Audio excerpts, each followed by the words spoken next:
You found Michigan's retirement coach, Mike Douglas. Glad to have you here with us alongside Michigan's retirement coach, certified financial planner, Mike Douglas. I'm Heather Branch here asking for his ideas on ways you can better prepare for your financial future. And you can start the conversation today at michigansretirementcoach.com or just click on the links we got posted in the show notes. And don't forget to subscribe to our YouTube channel. Just search Michigan's Retirement Coach on YouTube and you can find us there. The conversation around gift cards is one that I feel you as a financial planner, financial advisor, have feelings towards. Are you the kind of person where you'll never give a gift card because cash is king and gift cards are a waste of money? No, I'm not that. Okay.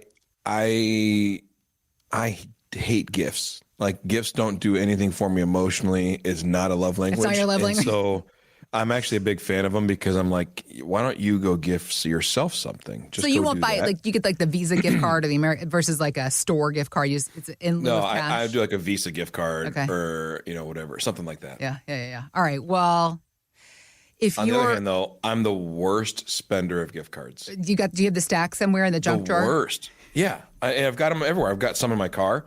We have some on my bedside table. I try to get Kimberly to hold on to them all the time, but she typically keeps our restaurant ones because she always has her purse on her. Yeah.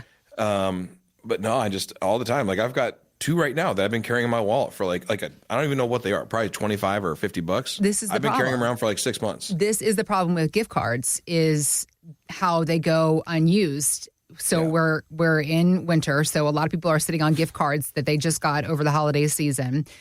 Take heed, ladies and gentlemen. Spend that money that somebody has spent on you because it is estimated that there are $23 billion of unused gift cards. What I think is adorable. $1 billion of that alone is Starbucks gift cards. Send your Starbucks gift cards to me. I will use them. Someone gave my daughter one. Well, she's right. 8. She doesn't drink coffee. And so it's like sitting in my car. Like, she won an ugly sweater contest. And she got a gift Starbucks gift card? She got a gift card to Starbucks. Right, cool. And so it's sitting in the front seat of our car. I'm like, all right, well, next time we get her chocolate milk. And it's just such a funny one. Mm-hmm. This kind of money that is sitting around all of us at all times. I mean, I've got a stack of gift cards at the house. I'm in the club. Can I say another issue I have with gift cards, though? Okay. Like, so if you have a $25 gift card and you place a $30 Amazon order. Yeah. Right, how do you use it? Like, so some places will allow you to do partial payments, right? Some don't. So if I'm out somewhere, I'm like, oh, I guess I'll just swipe this gift card. Then you swipe it and they're like, oh, there's not enough on it. I'm like, right, well, now I've got $7 left and I'll use this for it. Some places won't let you do it. And that whole conversation stresses me out. I'm like, all right, fine, just I'll never use it. Avoid using it. I'm with you. Throw it in my casket when I die. I don't care. Just throw all that dead money all around me and then That's right. I want a dead money with dead Mike. Just bury me with it. Let's talk about dead money then, because it's more than just gift cards. And here's the thing, an unused gift card, fine. That's not going to tank you financially. But when it comes to dead money in people's savings plans, it can be a real problem, can it not?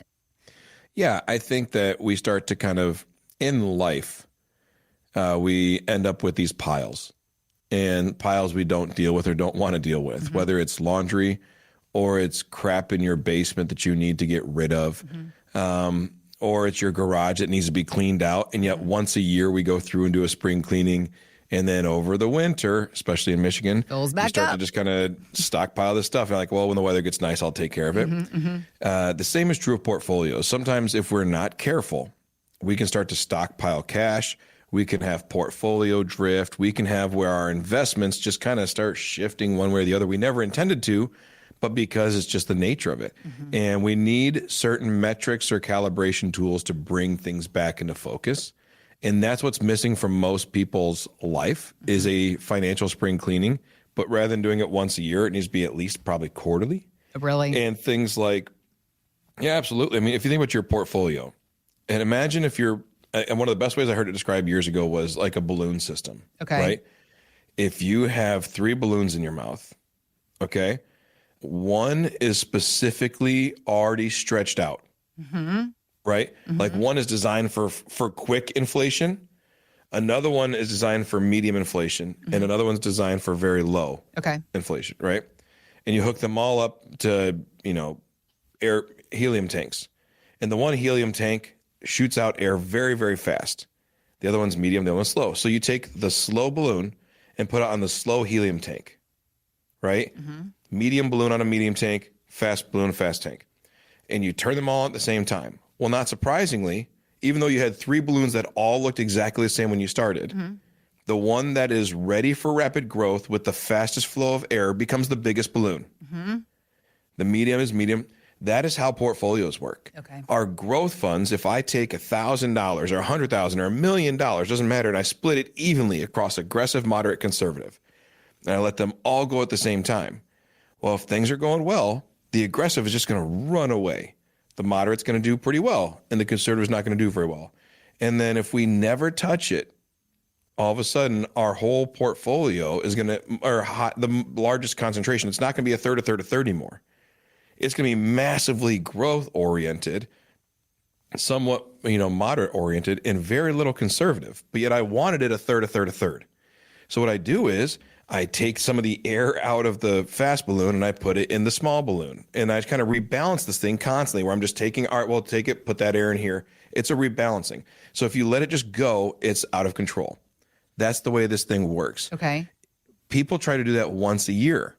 Yeah. But the way we've seen the market move in the past 7-8 years, the shifts are very rapid and they're very quick. So you need a more frequent recalibration. You need to be able to put shift things back over to a right allocation, get rid of that. That's what called portfolio drift is the balloon scenario, where I just buy these things and because I don't rebalance them, the one just really runs away from me. The moderate one kind of does what I expected, and then conservative really doesn't do anything for me. So what I have to do is I have to constantly reshift it back to where it's supposed to be. Then I have to also understand the tax consequences of that shift, and that depends on the type of money. So when you do that, maintain proper asset allocation. Another one is consider getting rid of non-productive assets. Okay. Right? You want to, so number one, maintain your proper asset allocation. Number two, get rid of non-productive assets. And I always think of this skit, not skit, but Nate Bargatze, one of our favorite comedians. We love him very much. Nate, if you ever want on the podcast, just let us know. Or if you ever need help retirement planning. I watch yours. I watch Nate Land all the time. So when we do this, though, he talks about Facebook Marketplace, and it's on his thing on Prime. And he talks about how his wife is going through selling things that should be trash. How dare you? He was like, these are things that should be thrown away. No. And I'm with his wife. I'm team Facebook Marketplace, so go ahead. But the way he describes it is so funny because he goes, hey, we're selling our stuff on Facebook Marketplace. I found that out from a guy on my front porch. And he's like, this should be trash, but instead my wife sold it for $5. Best case scenario, we make $5. Worst case scenario, our family's murdered. Like that. And it's like a really funny joke, a very funny bit. But they're going through and getting rid of old stuff. Yes. Right. And again, we all have stuff in the garage, stuff in the basement, and there are some unproductive assets in our life. Did you buy something as a collectible that you've had for 10 years and now it has zero appreciation? I don't want to talk about Beanie Babies. That's right. Exactly. Do you have that, whatever it is, the thing that you said, no, this is the ticket. This will be it. And guess what? 10 years later, it's still not the one. Yeah. So you may want to consider getting rid of things like that, whether it's a non-productive rental property, right? Well, I was going to do this, but now I found that it's more hassle than it's worth. And because of all the increased cost to repair or maintain, and I can't inflate the rent enough to keep up with all that, I just get rid of it. It could be non-productive stocks. If people feel like if they make a decision to buy a stock, like they have to wait until it does them a favor to sell it. Or if maybe they have an inherited stock or a stock of like a company that they worked for. Like there's a lot people have. It's interesting to see how some people are really literally emotionally invested in some of their stocks. They have a hard time letting go. And I understand it, but the inherited stocks are the worst. Yeah. Just from the perspective of like, well, my dad thought that was the best thing to get. And I agree. But the same people who were like, the internet's going to be a fad, are the same people we're taking some stock advice from because 50 years ago they bought Southern Bell, which now has turned into whatever phone company. Yeah. And it's not necessarily bad, but like when I have people come in and say, I got this inherited stock and I keep it because it pays a 3.5% to 4% dividend. That's great. There are plenty of stocks paying a 6, 7, 8, 9% dividend right now. Yeah. So just rebalance, find a more productive asset. Okay. So have a proper allocation, get rid of those non-productive assets. I guess Facebook Marketplace is a way you could get it done. But in your portfolio, you can clean up some of those non-productive assets. The third thing is ensure your investments are aligned with your income and growth needs. Okay. So going back to that dividend model, well, I'm going to keep Exxon because it pays 4%. And then we run the numbers and say, but you need about a 5.5% dividend to accomplish your income goals the rest of your life. Well, Exxon no longer fits the criteria to accomplish our goals. So we want to make sure that there's nothing about Exxon one way or the other, but that's just an example. It's the one that I hear quite a bit because people have loved Exxon over the years because it stays steady at 4% dividends. Yeah. It may not fit the model anymore. So just making sure it fits who you are today and not necessarily who you were when you bought it or who you were when you inherited it or who your parents were when they bought it. Just build models that constantly update because the market changes. Everything changes so quickly. We have a new administration in office. Every 4 years to 8 years, we get a completely new ideology. And as we go through, things are going to change now for the next 4 years than what they were the last 4 years. The market will be volatile. It'll go up. It'll go down. They will reset certain calibrations. All these things change all the time. And yet we act like our portfolio shouldn't be constantly evolving to keep up with that. You don't want to chase returns, but you don't want to get stuck in old mud either. So that's that. Okay. And then number 4, it's simple. Rinse and repeat. Reevaluate on a scheduled basis. Don't allow yourself to get into that portfolio drift model where you get a year, 2 years out, and all of a sudden a market crash happens and a bunch of money's gone. Reevaluate on a consistent basis. Do you think that if, as far as reevaluating, I think you said, did you say as far as in retirement goes, we should be doing that every quarter? Because probably in our working years, we don't need to be doing it as much, maybe once or twice a year. Yeah, I think in a 401k, you have 22 options. And out of those 22, there's a handful that are there. Yeah. You just let them run and do their thing. Yeah. Once you're towards retirement, and I'm not saying you have to rebuild your portfolio quarterly. No, you just got to tweak it. But your portfolio should adjusting the widgets. At least rebalanced quarterly. Yeah, okay. Just to where we get to a good place. And it's not saying change philosophies or anything else, just are we making sure we're staying with the times? Are we making sure that I'm not getting drift? Are we making sure... And I also would say, if you're a do-it-yourselfer, just set a reminder. Put a calendar event. I do that. Know that the first of the quarter. Calendar, yeah. Yeah, and that's what we do as a firm. We say, all right, we know that we have auto rebalances that are going to happen and portfolio readjustments that happen quarterly. And it's a scheduled day, it's a calendar day, it's a blocked off time, and we get it done. So no matter where you are in your life, it's good to have that schedule. Just like when we bought our first home, I found a first-time home buyer's calendar. This is such a nerd thing, right? Where it was I found it and it was everything you need to do. And I put it in our Google Calendar. I went through and did all this stuff, right? Here's when you change your filters. Here's when you change your this. And I invited Kimberly to everything on this list.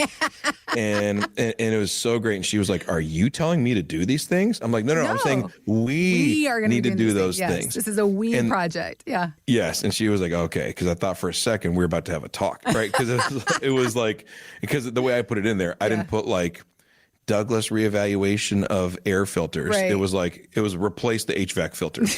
And she gets an invite to it. She's like, excuse me, sir? Yeah. Say that one more time in my face. But no, I think we just need to create these systematic scheduled things. And it just makes life so much easier because you don't have to remember anything. Just schedule them, stay on top of it, and stay at the front end of your retirement or your investments, wherever you are. And I think that's the biggest thing. Yeah. When it comes to our dead money, then, we need to allocate, we need to declutter, we need to align, and we need to reevaluate. And the reevaluation is about addressing the first 3 things on a constant, regular basis, right? This is the plan. And in our retirement, every quarter, we should be looking at this. If you're a DIYer, you're looking at it independently. If you need some help, here's your guy, Mike Douglas, ready to help you get to work figuring out these things. Because I think that for most people, that's the problem, the intimidation of having to do it themselves is and really it's it doesn't require a quarterly meeting with your advisor. Just make sure they're doing it quarterly. There it is, right? They better be sending you an email quarterly saying this is what we've done. You should be golfing, fishing, RVing, whatever you're supposed to be doing, and they should be doing it quarterly. Yeah. Well, like I was saying, if you have questions, if you need some help in this space, Mike is here to be that guy with and for you. MichigansRetirementCoach.com is where to start the conversation. We also have links posted in the show notes if you just want to click there. Let's get to work. Allocate, declutter, align, reevaluate. Get that dead money on out of here. I like the spring cleaning idea. You're speaking my love language, the idea of organizing and decluttering. I'm saying it. Spring cleaning is like a faith speak, as today in Michigan, it's 4 degrees. Right. The real feel is negative 15. Get a jump start on the spring cleaning. Spring cleaning. There it is. Fraba. Get a jump start on the spring cleaning. That's what I say. Yeah. Again, it's michigansretirementcoach.com. Thanks for listening to Michigan's Retirement Coach with Mike Douglas. To learn more, visit michigansretirementcoach.com.